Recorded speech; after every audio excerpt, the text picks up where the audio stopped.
Good morning, everyone. I do want to encourage you 2 weeks from today, mark it down. Lunch is covered. We've got the fun fair, and it is the Papa Shot. That's what we're talking about. It is the little basketball game. There's 2 baskets. You can compete against somebody. So check it out. And then truly, my favorite thing to do, I could do this for hours. We have a ring toss game, and there's like a little Coke, like a glass Coke bottle, and if you throw it and you get the thing that you in the ring, and you just keep going back in line. So you'll see me out there. I'll just keep going back in line until I win one. I will keep throwing those plastic rings, and then it is just a true joy when you finally get one of those. So keep that in mind. Well, this morning we are continuing our series looking at biblical characters, and today we're looking at Paul. This week, I was reading the memoir of a guy named Bono. This is his book that came out in November.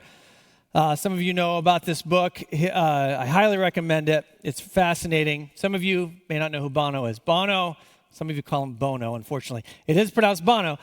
He is the lead singer of the band U2. And if you're around my age, or plus or minus 5 years, you will believe, like I do, that U2 is the best band in the history of the world. Those of you a little bit older will have lots to say about that. You disagree with that. Those of you, if you're in grade school, you'll know Bono as the guy who plays the lion in Sing 2. So he's got some new fans, and it's a great movie as well. If you are a teenager or in your sort of early 20s, U2 is the band that your parents keep talking about. And if you are in your late 20s or early 30s, you're still a little bit bitter that about 10 years ago, this band had an album that showed up on your iPhone and you couldn't get rid of it, and you're still angry about it, okay? That actually happened. Well, I do want to apologize to those of you in that category on behalf of the band U2 that they did that to you and ruined your life in that way. There's actually some good songs on the album. You should check it out. But anyway, Bono, I could go on and on about him. Very interesting guy, fascinating guy. But this week, it's a 40-chapter book. It's 40 short stories, and I've been kind of slowly working my way through because I kind of don't want it to be over. And I was in chapter 36. And just Wednesday morning, I was reading this section. Bono says, "I returned to a spiritual master like the Apostle Paul, way back in the first century. I go to someone who overcame himself. I have so much to learn from this ancient writer. How does someone who first shows up as a monumental pain-in-the-rear fundamentalist become someone who can write the greatest ode to love in 2,000 years? Somewhere on his spiritual path, he discovers love is bigger than anything in its way. That no matter what I say, what I believe, and what I do, I'm bankrupt without love." And then he quotes Eugene Peterson's translation of 1 Corinthians 13. So Bono's such a great guy. What a great guy. He knew that I needed an intro to my sermon, and he knew that I would be, getting to this right. He's such a great rock star. I love that guy. But it's not that surprising that Bono would talk about the Apostle Paul. He is a professed Christian. But I love how Bono says it. And that is the simplest way of talking about Paul, someone who was a fundamentalist. He was into cancel culture before it was cool. But he wasn't just canceling people, he was killing them. And yet, he became one of the most influential people in the history of the world, really. Consider this. An obscure Jewish leader from 2,000 years ago that we're going to be talking about today wrote a number of letters, among other things. And yesterday, one of the most powerful people in the world, the Prime Minister of the UK, read one of Paul's letters at the coronation of King Charles. He read a passage out of a letter to the church in Colossae. It doesn't make any sense how that might have happened, but Paul is who we're going to look at today. Many of you know a lot about him. Some of you don't. I didn't know much about Paul until I went to seminary, so if you don't know much, you're in the right place today. Perhaps the most important thing about Paul is that of the 27 books of the New Testament in the Bible, Paul wrote almost half of them. He wrote 13. And then a 14th book, the book of Acts, 2/3 of it is all about him. You could easily say that besides Jesus, He is the largest influence on shaping Christianity into what it's become. Now, we don't have time to read 13 letters and 2/3 of the book of Acts, but we're going to be asking the question, what can we learn from Paul? We're going to look at his life. I see it dividing up into 4 sections, and then I'm going to have 5 implications from his life that we're going to look at. So this man, Paul, also called Saul when we meet him, he's from the town of Tarsus, which is at the northeast tip of the Mediterranean Sea. He grew up a zealous follower of Judaism. And this first section of his life, I'm going to call ambition. We see ambition from this guy. He was trained up under the renowned leader Gamaliel, which was sort of like going to Harvard and graduating with honors. As Paul described it, he was a Pharisee among Pharisees. If you're not familiar with the term, the Pharisee is a Jewish religious leader of the day, and one who has a strong belief in the separateness of the Jewish people. Very legalistic, a strong emphasis on the law, the law, the law. And not just the law, but really doing everything you can to separate yourself. The holiness, following the law is everything to the Pharisees. And although he was trained up by Gamaliel, he rejected his mentor's wait-and-see approach to Jesus. We see in the book of Acts, chapter 5, this guy Gamaliel, he argues before his fellow Pharisees that these Christ followers that are starting to make some noise shouldn't be actively opposed. He says this, if their purpose or activity is of human origin, it will fail. But if it is from God, you will not be able to stop these men. You will only find yourselves fighting against God. You can almost imagine Paul sort of shaking his head at his mentor, that this is a dangerously open view towards this new attack on the one true religion, the one true God. Ironically, Paul would discover exactly what Gamaliel warned against. He found himself fighting against God, much to his surprise. We'll see that in a minute. Now, we have no reason to believe that Paul ever encountered Jesus before his meeting with him, which we're going to talk about in a sec.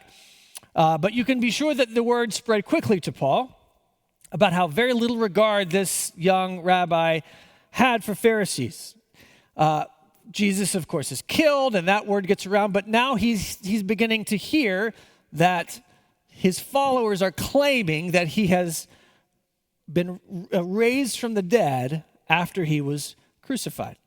And the thought of a crucified Messiah, as people are being sort of sharing, had to have just been absolutely preposterous to Paul. There is no such thing as a Messiah who has been crucified. Paul describes himself as advancing in Judaism beyond many Jews of his own age, extremely zealous for the traditions of his fathers. So he sees what he has to do. As any good Pharisee would do, he would say, he has to preserve the integrity of the Jewish faith, preserve the honor of the very name of Yahweh. These rebels had to be stopped, and killing them was not out of the question because blasphemy is a capital offense in their laws. And so he sees anyone who would be following someone who is claiming to be God, claiming to forgive sins, it would be a righteous thing to do to put these folks to death. And so that's what he begins doing. And the first time we meet him, he's called Saul at the time. He's at the execution of Stephen, the first martyr recorded in the early church, chapter 7. It says he was giving approval to his death, and then he begins to destroy the church. Now remember, this is all done in the name of Yahweh. Saul was convinced he was serving God by his actions, doing God's work, ridding the earth of those who would come against the will of the creator of the universe. So we see that this ambition, it's misguided, of course, but it is relentless. So that's the first section is ambition. Second, I will call revelation and transformation. That's the second. Revelation and transformation. So we're going to be looking at Acts chapter 9. If you've got a pew Bible, you can open that up if you would like to. Page 1087. You can open your devices if you would like, reading from Acts chapter 9, verses 1 through 9. Meanwhile, Saul, again, he's known now as Saul, was still breathing out murderous threats against the Lord's disciples. He went to the high priest and asked him for letters to the synagogues in Damascus, so that if he found any there who belonged to the way, whether men or women, he might take them as prisoners to Jerusalem. As he neared Damascus on his journey, suddenly a light from heaven flashed around him. He fell to the ground and heard a voice say to him, "Saul, Saul, why do you persecute me?" "Who are you, Lord?" Saul asked. "I am Jesus, whom you are persecuting," he replied. "Now get up and go into the city, and you will be told what you must do." The men traveling with Saul stood there speechless. They heard the sound, but did not see anyone. Saul got up from the ground, but when he opened his eyes, he could see nothing. So they led him by the hand into Damascus. For 3 days he was blind and did not eat or drink anything. So you picture the scene. Saul is on his way. He's trying to destroy the church in the name of Yahweh. Imagine maybe he's feeling a little underappreciated. He's like, nobody really appreciates all the good I'm doing, but you know what? All that really matters is that God sees. It's an audience of one. And then, boom, bright light on the ground. And then he hears a voice, "Saul, Saul." And he goes, okay. Maybe he's thinking, God does see. He's here to thank me. He's here because he appreciates so much all the good that I'm doing. And then, why are you persecuting me? Plot twist. Then he's, okay, persecuting you? No, I'm not persecuting you. I'm persecuting oh no. And then he says, "Who are you, Lord?" And he has to imagine, he's thinking, please don't say Jesus. Please don't say Jesus. Anything but Jesus. "I am Jesus, whom you are persecuting." Dang it. That is not what he wanted to hear in that moment. So through this one encounter, he is transformed. His life would never be the same again. I want you to capture the weight of this moment. This is Saul becoming a Christian. This is like a Cubs fan becoming a Cardinals fan. Unthinkable, right? This is a Packers fan becoming a Bears fan. This is famous atheist Christopher Hitchens becoming a born-again Christian.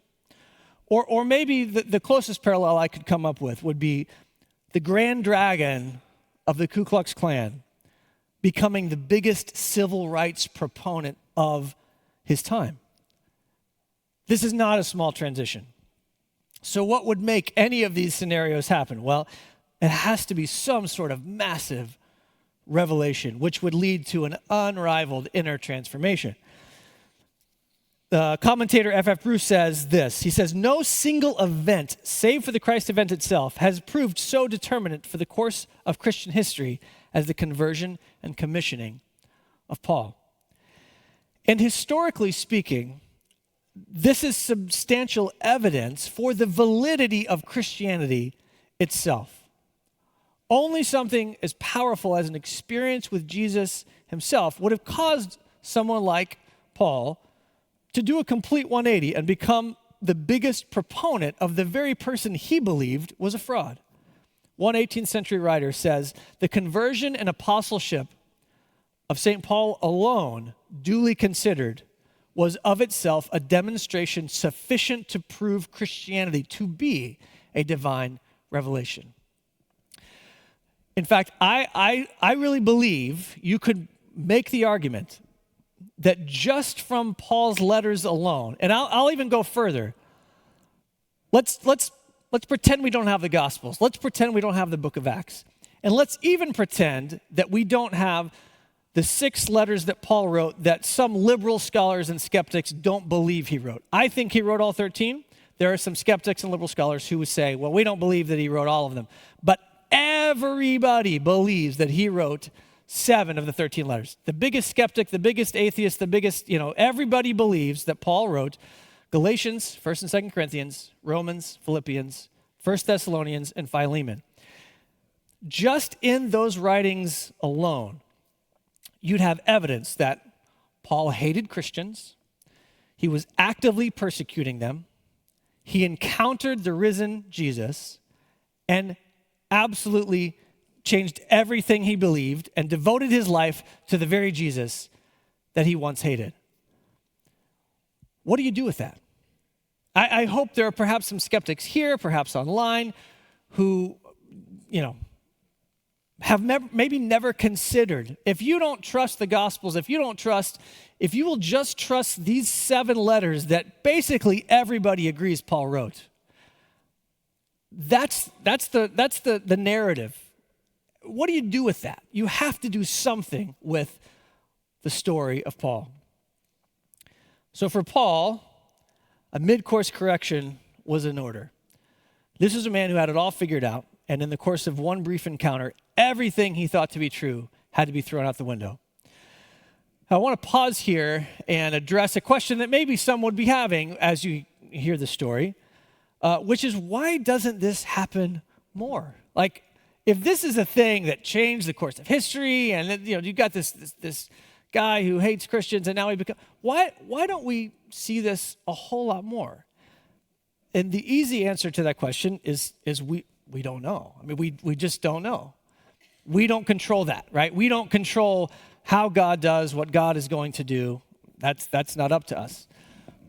But I will say that if we had time to go around, even just in this room today, there are probably people here who would say, I wasn't knocked off my horse. I didn't experience anything as dramatic as that. But I had that thing that happened that I can't explain. And that's changed me. I look at this part of my life, this moment or whatever it might be, where I just say, that was a supernatural experience. And lots of people can point to those things and say, I know that God is real because of that thing that happened to me. Many of you heard about the Asbury revival that happened at this Christian college, Asbury, a couple months ago. And the stories, I was so encouraged when I heard about that. It was just people that started a chapel service, not even the whole chapel, just a few people stuck around after a chapel service one day, and they couldn't explain it except that they just felt the presence of God in the room that they didn't expect. It was unexpected. And then others came, and that's sort of the report that came out. If you listen to some of the testimonies, is that they just said, I don't quite understand it, but there was just this presence of God in a way that transformed me. When God moves, and we don't get to choose that, but when God moves, people's lives are changed. So that is part 2, revelation and transformation. The third section is less discussed, but it's very important, and that is reflection. So even after this incredible encounter, Paul takes time to reform his theology. He says in the letter to the Galatians, he says he doesn't consult with the other apostles so that people couldn't accuse him of just getting the story from them. He spends 3 years in Arabia and Damascus, which is a long time to spend on the sideline. When you've had this encounter and you just want to tell everybody about what you've experienced, that's a long time to sit back and reflect. I can understand this just a little bit when I knew that I wanted to go into ministry. I had some friends that I looked up to that never went to seminary, and they just kind of went into ministry, and I was kind of excited about that. Yeah, let's go get it done. I had a mentor in my life who said, I really think you should go to seminary. I think you'd really benefit from it. And I had heard different voices of opinion. Some said, seminary, it's like cemetery. They'll kill you, and all of your passion will go out. You don't need that. You just need to go out. And of course, I wanted that shortcut. I'm like, let's just go. And I had another wise friend, not the one who had told me that I should go, just another guy who said, so I know you're considering seminary. Well, how long do you think you might do ministry? Like, if you go into it? I said, I don't know. I would hope 30, 40 years maybe. And he said, and seminary is 3 years. So do you think that maybe taking 3 years to invest in that 40 might be a good use of your time? And I said, yeah, that's actually probably really smart. And I would say to all of you in here, you should be very lucky that I went to seminary, because woe to anyone who would have not, me without seminary would have been terrible. I didn't know what I didn't know, and I learned that in seminary. I'm so grateful that I had this time of reflection and investing in what I didn't know so that I could then move into a time of ministry. And that's what this last stage of his life is, that I will just call passion. Paul lived with passion. He has ambition before, but now he has this spirit-driven passion to go with it. He travels from place to place. He reasons with people. He waits for the Lord to guide and to direct. And as someone shared with me in the last service, everywhere Paul went, there was either a revival or a riot, right? So he is great things happening, and then he's in trouble, and they're having to get him out so that he's not killed. I mean, he is absolutely a man possessed. And that will constitute the pattern for the rest of his life. What Paul demonstrated in his writings, as well as his personality, is that he has what I would call a both-and kind of personality that I really admire in him. He was passionate, but he was also quite thoughtful. He was a poet, but he was also a scholar. In other words, he had a heart and he had a head. He was often solemn. He said he would gladly give up his own salvation if it meant that more of his Jewish brothers and sisters would become followers of Jesus. But he also could be a little salty. He had a sense of humor. In Galatians, he's talking about the people who think that a Gentile has to become circumcised in order to be a true Christian. And he uses sarcasm to great length to say that if they wish circumcision on the Gentiles, he wishes castration on them. A little bit salty, right, for the scriptures. He was conceptual. He goes to great lengths to describe what Christ's death means, but he's also practical. He says to Timothy, you should have a little bit of wine to help with your upset stomach. He was persuasive in his outreach, right? He's going to the temples. He's reasoning with people. But he's also dependent on the move of God. He says in 1 Corinthians 2, he comes with a demonstration of God's power so that the faith of the people that he's sharing with doesn't just rest on his words, but on the power of God. He was passionate about seeing the gospel spread. He wants to meet the spiritual needs of the people he's talking to, but he's also passionate about the physical needs. It says in Galatians 2 that they should remember the poor. He was gracious, especially when it involved newcomers to the faith, but he wasn't afraid to be a little bit confrontational, especially when it was with people who he thought should know better. And yet, even in one instance where he disagrees with someone, the book of Acts talks about he and Barnabas split up because Paul didn't think they could trust Mark. We see that Mark is later listed in one of his letters, so we see that he's reconciled to Mark. He knows that he's not the treasure.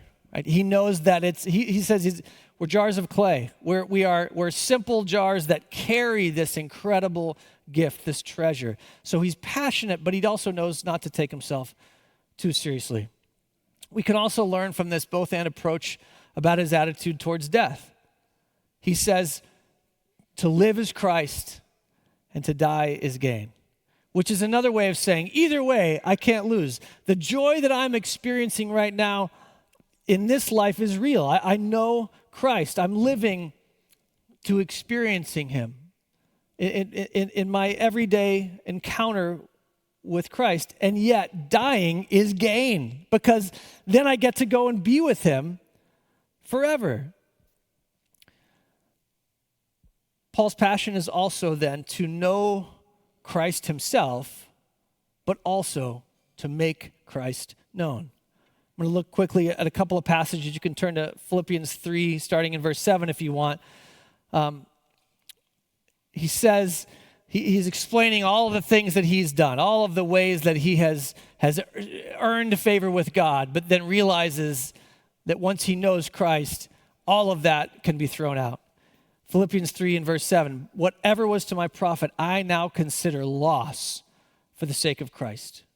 What is more, I consider everything a loss compared to the surpassing greatness of knowing Christ Jesus my Lord, for whose sake I have lost all things. I consider them rubbish, that I may gain Christ and be found in him. Skipping down to verse 10, I want to know Christ and the power of his resurrection and the fellowship of sharing in his sufferings, becoming like him in his death, and so somehow to attain to the resurrection from the dead. Knowing Christ is at the heart of Paul. But he also wanted to do everything in his power to help others know Christ. In another famous passage in 1 Corinthians 9, he says, to the Jews, I became like a Jew to win the Jews. To those under the law, I became like one under the law to win those under the law. And then he says, I've become all things to all people so that by all possible means I might save some. He says, I'm not going to change the message, but I want to do whatever I can when I'm over here with this group to help them understand. And when I go over here, I want to help them. I'm going to frame it in this way so that everybody that I meet might be able to know Christ. So we would do well to have this balance too. If all we do is say, well, I'm just going to know Christ, that's all I care about, well, we're missing out on this call of that we have to go live our faith out, that others might know. If all we care about is letting others know about Christ, then we're gonna burn out. So as we wrap up our time, and as we head into the Lord's Supper, I've got 5 implications, things that I think we can learn from Paul's life that would inform ours. And the first one is this: God reaches the unlikeliest of people. Don't you know that people who knew Saul, knew about Saul, would have thought, yeah, that guy is certainly not going to become a Christian. There is no chance that's happening. And I think many of us, if we're followers of Jesus and we have a desire for others around us to know him, we probably have a list of people who we say, well, that person's never going to happen. And I think we shouldn't give up. We shouldn't give up praying. We shouldn't give up loving. We shouldn't give up gently persuading others to know Christ themselves. Number 2, some need a mid-course correction. You might be like Paul. You're headed down one path, and maybe even today you're saying, yeah, I've been living for myself. I've believed. Maybe even you're a fundamentalist who's like, yeah, I know the truth. I've got this figured out. And you need to know Christ and have this mid-course correction, that Jesus is worthy of your life. Number 3 is that you can't earn God's love. What great news, right? I don't think it was probably great news to Paul because he thought, look at all the good I'm doing. I deserve something from God because of all that I've earned. Well, we can't. And so we don't have to try. That's the great message of the gospel, which is that Jesus earns us the righteousness that we can never earn for ourselves. And he lives that out. Paul calls himself the chief of sinners. And he knows that God can redeem him. There's nothing we can do to earn God's love. 4th, a life of following Jesus involves suffering. I want you to pay attention to this.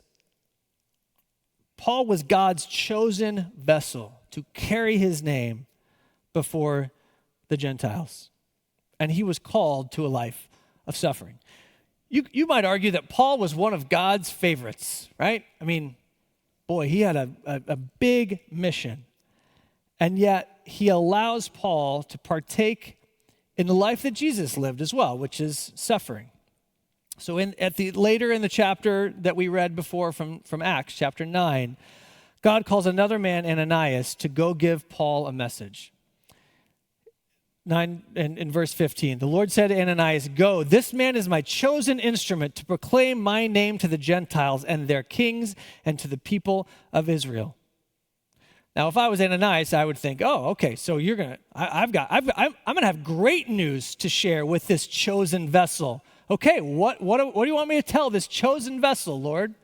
Verse 16, I will show him how much he must suffer for my name. Oh, did not see that coming. I did not see that coming at all. if we are called, we should expect from time to time to suffer. If Jesus suffered, if Paul suffered for the sake of Christ, we should expect to suffer. Now, everyone will suffer in life, whether you're a Christian or not, but there are certain things that happen in our lives as we are following Jesus that God will allow us to experience for our good. And I don't know about you, I don't like to suffer. I every chance I get, I want to do everything I can. No, get that out of the way. I'm going to pray that away. I don't want to,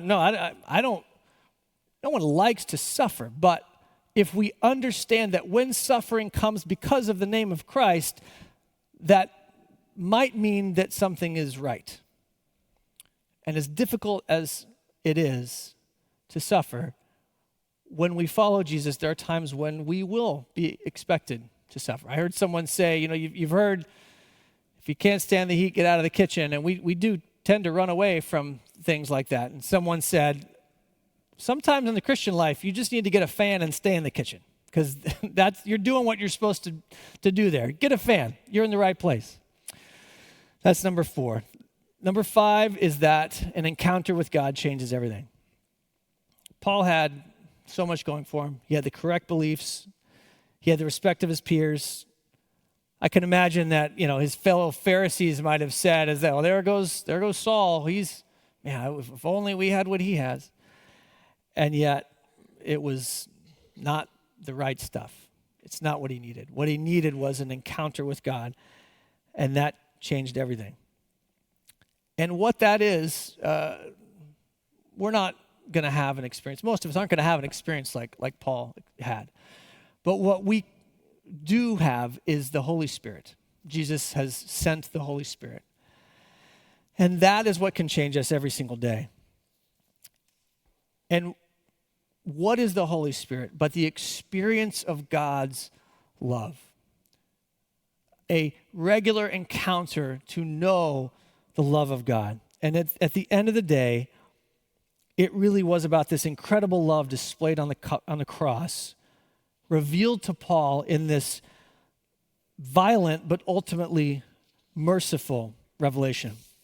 And what Paul discovered, and the example for us, is that at the center of everything, and I mean at the center of the universe, is a being that is full of a powerful and a transformational love. A love, as Bono says, it's bigger than anything in its way. That is the incredible message of the gospel. And that when we experience that love, it changes absolutely everything. And as we come to the communion table, that is the kind of love that we celebrate. Would you pray with me?